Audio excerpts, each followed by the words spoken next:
तो जय हिंद, वंदे मातरम, भारत माता की जय। तो स्वागत है आपके यूट्यूब ब्लॉग में। आज की वीडियो एक नए तरीके के साथ है, तो नया कुछ सिखाने के लिए। सबसे पहली बात, यदि आप एक सक्सेस मैन बनना चाहते हैं, सक्सेस मैन किसी भी फील्ड में आप सक्सेस पाना चाहते हैं, तो सबसे पहले आपको सक्सेस की डेफिनेशन अपने तरीके से लिखनी होगी। सबसे पहले हाँ, किसी के लिए सक्सेस की अलग अलग डेफिनेशन होगी, पर आपको सक्सेस की डेफिनेशन अपने तरीके से लिखनी होगी, क्योंकि आपको सक्सेस चाहिए। जब आप छोटे से क्लास में होते हैं तो आपको नाउन की डेफिनेशन पढ़ाई जाती है। तो नाउन की डेफिनेशन एक प्रकार की नहीं, एक टाइप की नहीं होगी, उसके सेकंड टाइप है। बच्चे को समझ में आना चाहिए, बच्चे अपने अपने जो बच्चे को समझ में आ सके वो उस तरीके से अपने जो डेफिनेशन उसको बनाता है। उसी तरह आप सक्सेस की डेफिनेशन अपने तरीके से बनाएंगे। तो आपको सक्सेस कैसे अचीव करना, ना कि लोगों को देख करके आप लोगों ने कितना स्ट्रगल किया है। हाँ, स्ट्रगल करना तो आपको पड़ेगा, आप कर रहे हो। स्ट्रगल नहीं करते तो आप सबको सक्सेस की जरूरत है। पहले से आपको रखा मिल जाएगा तो स्ट्रगल की आवश्यकता है ना, सक्सेस की आवश्यकता पहले से सब कुछ मिलेगा। पिताजी आपके करके दे देंगे आप। तो यही स्ट्रगल आप सक्सेस के लिए ये वीडियो देख रहे हैं, डेफिनेशन के बारे में जान रहे हैं कि ये स्ट्रगल ही सही है। किसी का हार्ड होता है, किसी का सिंपल। स्ट्रगल तो स्ट्रगल ही दोनों लोगों। अब मैं आपको बताना चाहूँगा कि आप एक सफल व्यक्ति कैसे बन सकते हैं, एक सक्सेस मैन कैसे बन सकते हैं। नंबर 1, सबसे पहले तो आपके जो मन में द्वेष है, एक दूसरे के प्रति घृणा है, घृणा का भाव है, भेदभाव है, इसको आपको खत्म करना है, तभी आप एक सफल व्यक्ति बन सकें। नंबर 2, दूसरी बात, आपको किसी भी सक्सेस में जो सफल व्यक्ति है उसकी निंदा नहीं करना। कभी भी किसी भी बात को, कोई भी बात हो जाए, वो कितना ही बुरा क्यों ना हो, क्योंकि जब आप किसी व्यक्ति की निंदा कर रहे होते हैं तो वो उसके उस व्यक्ति की नहीं, उसके व्यक्तित्व की जो निंदा हो रही होती है। यदि आप किसी टीचर की बेइज्जती कर रहे हैं तो वो टीचर की बेइज्जती नहीं है, वो पढ़ा रहा है जिसकी बेइज्जती नहीं है, जो जिस फील्ड में है, जिस लाइन में है, शिक्षा की लाइन में है, उस शिक्षा की बेइज्जती कर रहे हैं। आप बिजनेसमैन बनना चाहते हैं तो आप मुकेश अंबानी को या रतन टाटा जी को या किसी भी अन्य या जो अडानी जी हैं उनको आप गाली देते हो, तो आप कभी भी जिंदगी में एक सफल बिजनेसमैन नहीं बन सकते। ये मेरा मानना है, दावा है, दोनों चीज।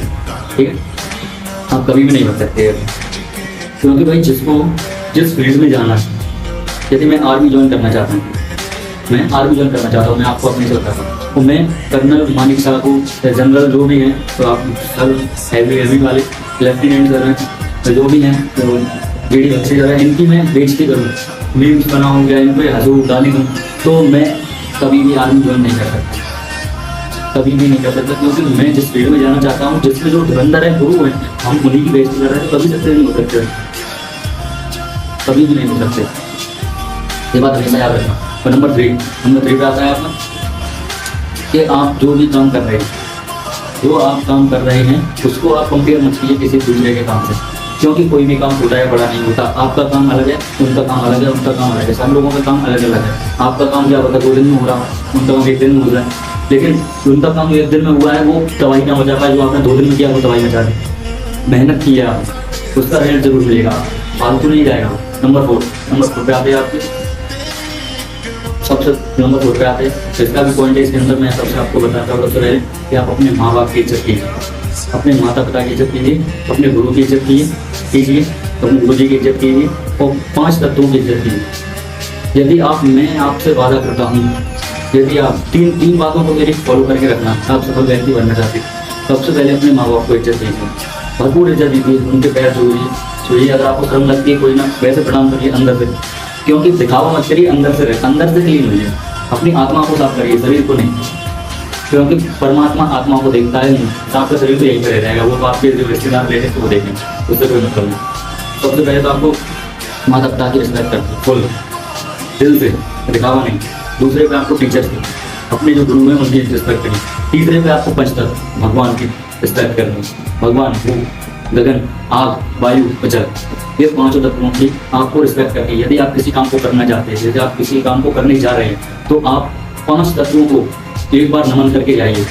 5 तत्वों को आप एक बार नमन करके जाइए कि मैं ऐसा काम करने जा रहा हूँ, आप सब मेरा साथ हैं, तो मैं आपको, आपका जो हितकारी है, जो आपके जो डिस्ट्रॉय हो रहा है या आपको मिटाने की कोशिश किया जा रहा है, तो मैं आपका बढ़ाना चाहता हूँ, आपको एक नई ऊर्जा देना चाहता हूँ। बस आप इतना सा उनसे नमन करके जाएंगे 5 तत्वों से, तो ये सीधी 5 तत्वों की जो आपकी रिक्वेस्ट है वो सीधे भगवान से टच होती है, हमेशा याद रखना। तो आप तभी एक सफल सक्सेसफुल व्यक्ति बन पाएंगे जब आप 5 तत्वों की, माता पिता की, अपने गुरु की, जो भी आपसे बड़े हैं उनकी रिस्पेक्ट करना सीखेंगे, तभी आप एक सफल व्यक्ति बन पाएंगे। नंबर 5 पे आते